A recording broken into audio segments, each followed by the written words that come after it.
اب یہ عبادت کیا ہے؟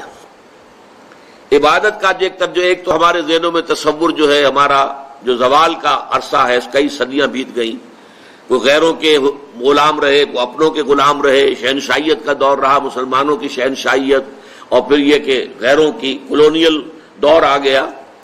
ہوتے ہوتے عبادت کا تصور سکڑ کر رہ گیا، نماز، روزہ، حج، زکوٰۃ یہ عبادات ہیں، اللہ اللہ خیر صلی اللہ۔ حالانکہ عبادت کا مطلب کیا ہے؟ عبد سے بنا ہے، غلام جو ہمہ تن مطیع ہوتا ہے اپنے آقا کا، ہمہ تن ہمہ وقت، ہر وقت اسے حکم ماننا ہے۔ وہ امپلائی ریلیشن شپ نہیں ہوتا کہ 8 گھنٹے کی ڈیوٹی ہے صاحب، اس کے بعد میں جا رہا ہوں، السلام علیکم، میرا کام ختم ہو گیا، نہیں۔ یا آپ نے کسی کو رکھا تھا اینٹیں ڈھو رہا ہے یا کچھ اور مزدور ہے، شام کو وہ فارغ ہے، اس کے بعد وہ بھی آزاد ہے اور آپ بھی آزاد ہیں، آپ کا بھی ایک ہی ووٹ ہے، اس کا بھی ایک ہی ووٹ ہے، آپ اس ملک کے جو ہے شہری ہونے کے ناطے سے ایک دوسرے کے ساتھ برابر ہیں، آپ کو کوئی اونچا رتبہ حاصل نہیں ہے۔ لیکن غلام اور آقا کا تو زمین و آسمان کا فرق، وہ مملوک ہے اور وہ مالک ہے۔ وہ مالک جو ہے جب چاہے اور جو چاہے حکم دے، اس غلام کا کام یہ ہے کہ مانے، رات کو حکم دیے، دن میں حکم دے۔ اور اسی طریقے سے اگر وہ آقا جو ہے کوئی کوٹڑی دے دے کہ اس میں تم سو جایا کرو رات کو، تو وہ کوٹڑی کا مالک تو نہیں بن جاتا، کوٹڑی ملکیت تو رہتی ہے آقا کی، ہاں استعمال میں ہے، متاع الحیات الدنیا، دنیا کی زندگی کے برتنے کا سامان ہے بس، باقی یہ کہ ملکیت جو ہے وہ تو آقا کی ہے۔ اس تصور میں اللہ کی بندگی اور بہت خوبصورتی کے ساتھ ادا کیا شیخ سعدی رحمۃ اللہ علیہ نے، زندگی آمد برائے بندگی، زندگی بے بندگی شرمندگی، وما خلقت الجن والانس الا لیعبدون، یہ تو ہمیں زندگی ملی ہی عبادت کے لیے، لیکن یہ جو میں نے ہمہ وقت ہمہ تن اطاعت اللہ کی عبادت کا تقاضا بیان کیا ہے، یہ بھی ابھی مکمل نہیں ہے، اس میں ایک ایلیمنٹ کا اضافہ ہوگا تب یہ عبادت کا تصور مکمل ہوگا، اور وہ ایلیمنٹ یہ ہے اطاعت مجبوری کے تحت بھی ہوتی ہے۔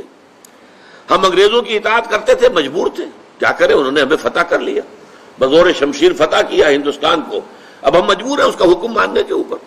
تو جبری جو اطاعت ہے وہ عبادت نہیں کہلائے گی، عبادت کے لیے ہوگی کہ وہ اطاعت محبت کے جذبے سے سرشار ہو کر کی جا رہی ہے، اللہ کی محبت کے جذبے سے سرشار ہو کر ہمہ تن ہمہ وقت ہمہ وجوہ اطاعت۔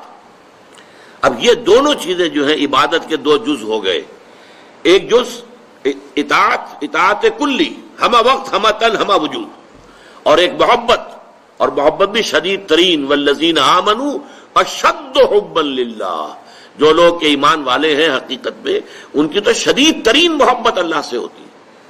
ان دونوں میں کیا رشتہ ہے، کیا تعلق ہے، کیا ریشیو پروپورشن ہے، اس کی خوبصورت ترین مثال یہ ہے کہ ایک ہمارا جسم ہے، یہ نظر آ رہا ہے، 2.5 من کا یہ جثہ ہے، یہ سب کچھ جو ہے سامنے ہے، ظاہر ہے، لیکن ایک اس کی جان ہے، وہ نظر نہیں آتی۔ اس جسم میں وہ جان نہ ہو تو یہ جسم گل جائے گا، سڑ جائے گا، جلد از جلد اس کو قبر میں اتارنا ضروری ہو جائے گا۔ وہ جان نظر آنے والی شے نہیں ہے، لیکن اس جسم کا سارا وجود اس جان کے اوپر منحصر ہے۔ وہ جان ہے تو یہ سب کچھ ہے، اور جان نکل گئی تو یہ کیا ہے؟ وہ تو پھر ایک عناصر ہے جو منتشر ہو جائیں گے، تھوڑا وقت لگے گا، اس کے بعد سب کے سب تحلیل ہو کر ختم ہو جائیں گے، یا جو حشرات الارض آ کر کھا پی جائیں گے اس کو۔ اسی طریقے سے سمجھ لیجئے کہ عبادت کا جو جسد ظاہری ہے وہ ہے اطاعت۔ اطاعت جب انسان کرتا ہے تو نظر آ جاتا ہے۔ آپ نے اللہ تعالیٰ کے حکم کے مطابق نماز پڑھی، نظر آ گیا آپ نے نماز پڑھی ہے۔ آپ نے اللہ تعالیٰ کے حکم کے مطابق روزہ رکھا ہے، سب کو معلوم ہو گیا کہ انہوں نے روزہ رکھا ہے۔ اطاعت نظر آتی ہے، لیکن اس محبت کا معاملہ کیا ہے وہ نظر نہیں آتی، وہ اندر کی شے ہے۔ لیکن اگر وہ محبت نہیں ہے تو یہ جسد ہے ایسے جسد کے مانند جس میں جان نہیں ہے۔ اطاعت جو ہے عبادت تب بنے گی جبکہ اس کے اندر محبت کی شیرینی، محبت کی حلاوت شامل ہو جائے، اللہ تعالیٰ کی محبت جو ہے وہ اس کے اندر رواں ہو، جاری و ساری ہو، سرایت کر جائے پورے وجود کے اندر، تب وہ عبادت بنے گی۔